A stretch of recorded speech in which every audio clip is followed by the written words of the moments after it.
अगर अभी भी हमारी बेटियां सुरक्षित नहीं, अगर अभी भी हमारा मंगलसूत्र चोरी हो जाएगा, तो तुम किस बात के लिए प्रधानमंत्री हो?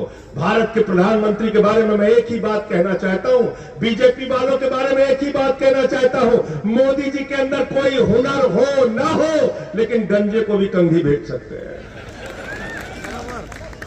क्या बोला था उन्होंने? 2 करोड़ नौकरी हर साल देंगे नौजवानों, वोट दे दो। 20 करोड़ नौकरी मिल गई क्या हिंदुस्तान के लोगों को? मिल गई क्या? नौजवान आवाज लगा के बताओ, मिली क्या नौकरी आपको? फिर क्या बोले? बोले इतना काला धन लाएंगे, इतना काला धन लाएंगे, हवाई जहाज में भर के लाएंगे, ट्रैक्टर पे लाद के लाएंगे, बैलगाड़ी से लाद के लाएंगे, और हर खाते में कितना जमा कर देंगे? सबको याद है, कोई भूला नहीं है। सबसे ज्यादा नाराज लालू यादव जी थे, कह रहे थे हमारे 7 गो बेटा बेटी, हम और राबड़ी, सबसे ज्यादा पैसा हमारा आने वाला था, आज तक नहीं है। उनको भी धोखा दे दिया। 15 लाख तो छोड़िए, हमारी बहनें यहां पर बैठी है, अपने पति से छिपा के 1000-500 की नोट घर के संदूक में रखती थी। बेटी की शादी होगी तो ये पैसा काम आएगा, छोटा सा घर बनाना होगा तो ये पैसा काम आएगा, घर में कोई बीमार हो जाएगा तो ये पैसा काम आएगा। नरेंद्र मोदी ने कहा माताओं और बहनों, यही तो काला धन है, लाइन में लगो और इसको जमा कर दो, देश में नोटबंदी लगा दी। आपको बदला लेना है। आपका पैसा किसने चुराया? किसने चुराया? नोटबंदी में पैसा किसने चुराया बताओ? आपका पैसा खाली कर दिया, और पैसा उठा के किसको दिया? नीरव मोदी 20,000 करोड़ लेके भाग गया, विजय माल्या 10,000 करोड़ लेके भाग गया, नितिन संदेशरा 6,000 करोड़ लेके भाग गया, ललित मोदी 3,000 करोड़ लेके भाग गया। मोदी जी कहते हैं बटेंगे तो कटेंगे, योगी जी कहते हैं बटेंगे तो कटेंगे। मैं यकीन दिलाना चाहता हूं, यहां की जनता बिल्कुल बटेगी नहीं। मुझे नीरव मोदी के घर का पता बताओ, हम 20,000 करोड़ रुपया लेके आएंगे। बताओ उसका पता। हम मांगना चाहते हैं उससे हमारा बैंक जो लूटा गया है। 43 कंपनियों का 3,53,000 करोड़ रुपए इस सरकार ने माफ किया। कौन पूछेगा इनसे? आज भारत प्रति व्यक्ति आय के मामले में 142वें स्थान पे खड़ा है। कौन पूछेगा इनसे? 3,000 किसानों ने महाराष्ट्र में आत्महत्या की, और किसानों से ज्यादा नौजवानों ने बेरोजगारी के कारण आत्महत्या की। कौन पूछेगा इनसे? यह आपकी जिम्मेदारी है मेरे भाइयों और दोस्तों। माताओं बहनों से हाथ जोड़कर विनती करने आया हूं, आपकी जिम्मेदारी है। और अगर मैं यकीन के साथ कहता हूं, अगर इस बार महाराष्ट्र ने इनको धूल चटाने का काम किया, तो पूरे हिंदुस्तान से इनके सफाई की शुरुआत हो जाएगी, और दिल्ली से भी इनको हटना पड़ेगा।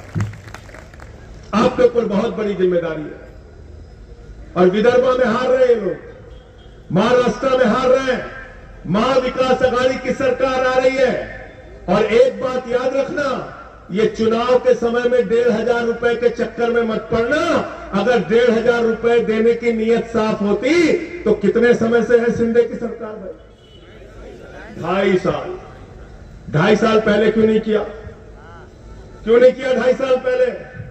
जैसे ही चुनाव खत्म होगा, गलती से अगर ये लोग आ गए तो 1,500 रुपए बंद हो जाएगा। इसलिए महाविकास आघाड़ी की सरकार आ रही है, जो आपको 3,000 रुपए प्रति माह देने वाली है माताओं बहनों को। और नौजवान दोस्तों, जाके आप बताइए अपने नौजवान साथियों को, उन बेरोजगार भाइयों को, कि अब चिंता करने की जरूरत नहीं है। 2.5 लाख नौकरी हर साल महाविकास आघाड़ी की सरकार देगी, और अगर सरकार नौकरी नहीं दे पाती तब तक आपको 4,000 रुपए प्रति माह बेरोजगारी भत्ता नौजवानों को देगी।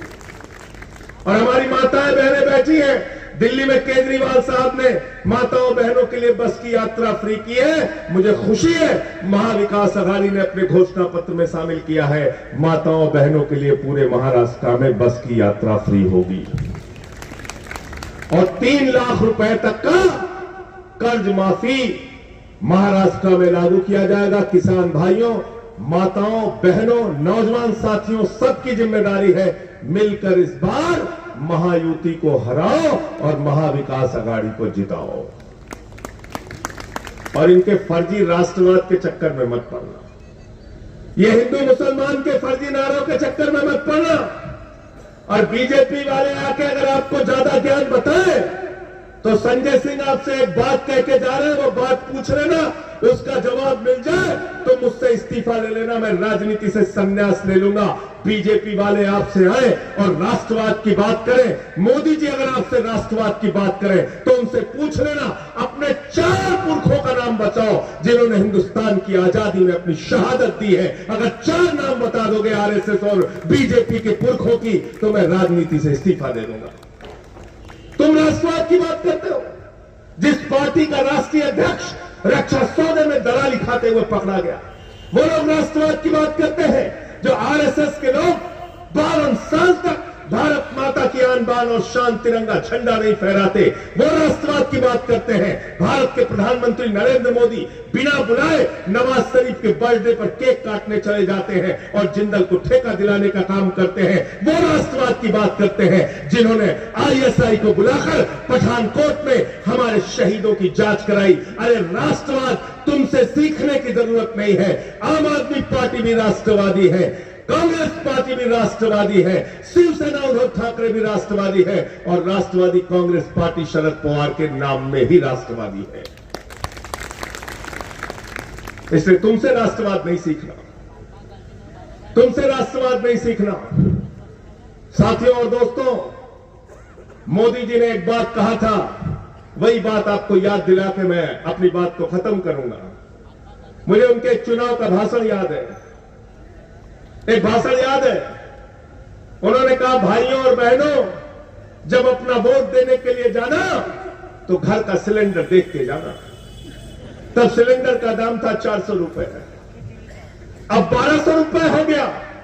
संजय सिंह आपसे कहने के लिए आए हैं, जब सलील को वोट देने के लिए जाना तो घर का सिलेंडर देख के जाना। घर में जो मोटरसाइकिल होगी ना, जिसमें 110 रुपए का पेट्रोल आपने भरवाया, वो मोटरसाइकिल भी देख के जाना। वो गाड़ी भी देख के जाना जिसमें डीजल भरवाते हो 100 रुपए का। अरे वो दाल का डब्बा देख के जाना, जो 250 रुपए की दाल आपने खरीदी। वो सरसों के तेल का डब्बा भी देख के जाना, जहां पे 300 रुपए का सरसों का तेल आपने खरीदा।